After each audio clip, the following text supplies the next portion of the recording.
Hello there and welcome to Media Buddhi. There are new pressures being brought upon digital journalism in India. In a new set of guidelines, the government of India is regulating digital news organizations. It has asked, among other things, for an oversight committee that will regulate digital media. These guidelines also regulate OTT and social media, but we're focusing here on what this means for press freedom. And some of these guidelines say that, talk about looking at digital media, even in terms that print media is not subjected to. What does this really mean? Let's break it down with Aniruddha Bahal.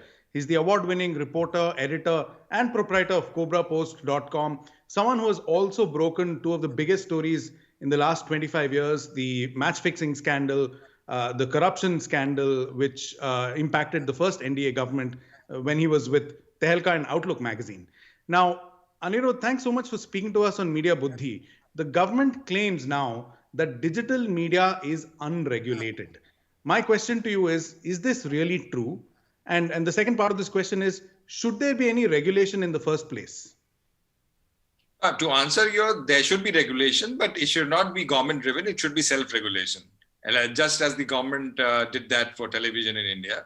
And we don't want the executive intermediary ministerial committee deciding which content is kosher or what is defamation, etc. You are usurping judicial powers. You are usurping, a big portion of our press freedom bandwidth when you do that. Coming to your point, I think we are unnecessarily burdening digital media with beyond reasonable restrictions. We are already, like any media platform in India, we are governed by, there are defamation laws, there are obscenity laws, there is hate speech, there is the restrictions of Article 19 and so on and so forth. So there is a whole bunch of legislation there, which is already governing us. To say that we are ungoverned and self-regulated and we are a law unto ourselves, this kind of narrative that they have been building over years is totally false and totally untrue. So in that sense, we want the reasonable restrictions on freedom of speech is already there in the Constitution of India. What they are doing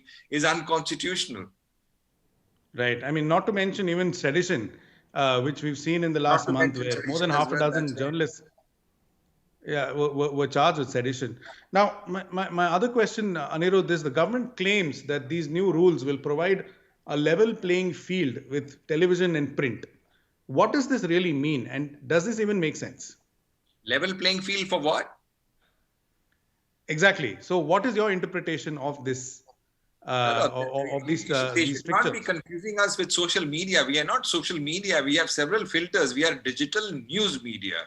So to confuse, we are not intermediaries under the Act at all. So if they are confusing us with intermediaries, there is some sort of structural thinking that rethink that they have to do. I mean, people who have been advising them are totally giving them ill-formed advice.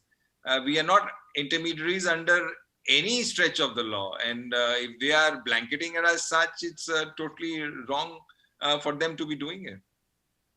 You know, from the perspective of your regular average reader, if they're told that digital media has no regulation, but in print media, there is regulation, and in television, you need a license, what would you say to that argument?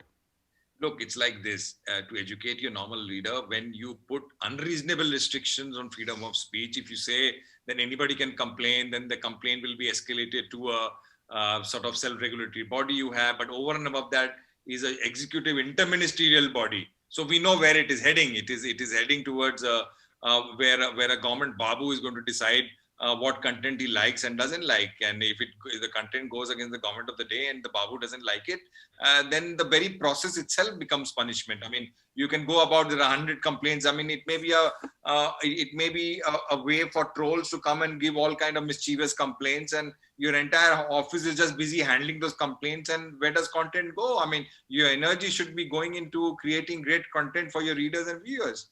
And that is one aspect to it. The second is that we can't give the executive this kind of handle over us where they decide on the legitimacy of any content. There are courts for that. I mean, they can't usurp the powers of the court in pre-deciding what is defamatory and not defamatory. There's a whole judicial process to it.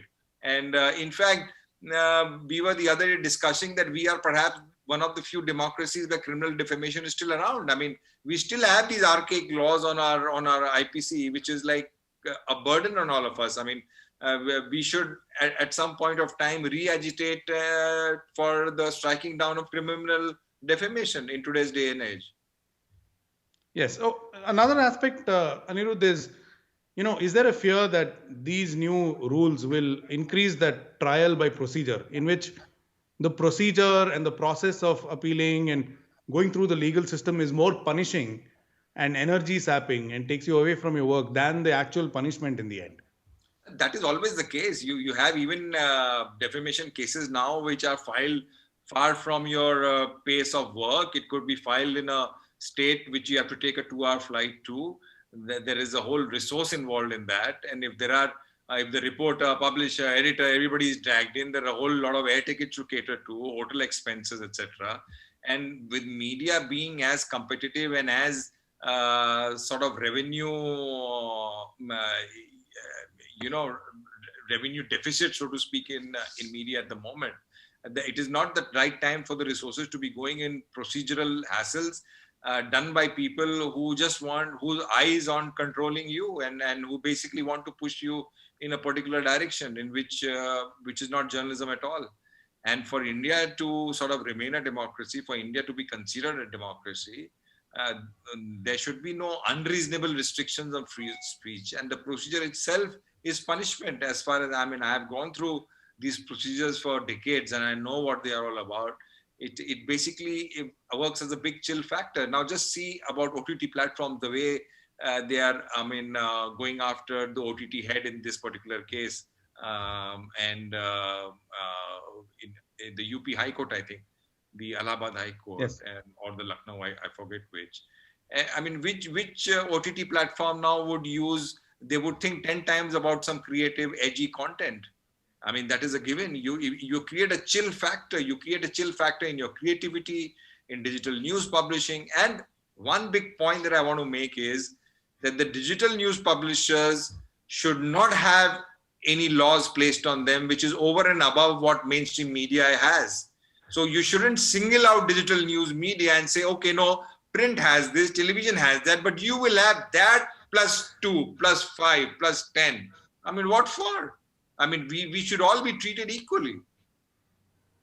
Yes, indeed. I mean, I think we'll leave it at that as the last word, that digital media has to be treated equally on par with TV news and print news. And currently, what we see is it's going to make it maybe tenfold, the control over digital media.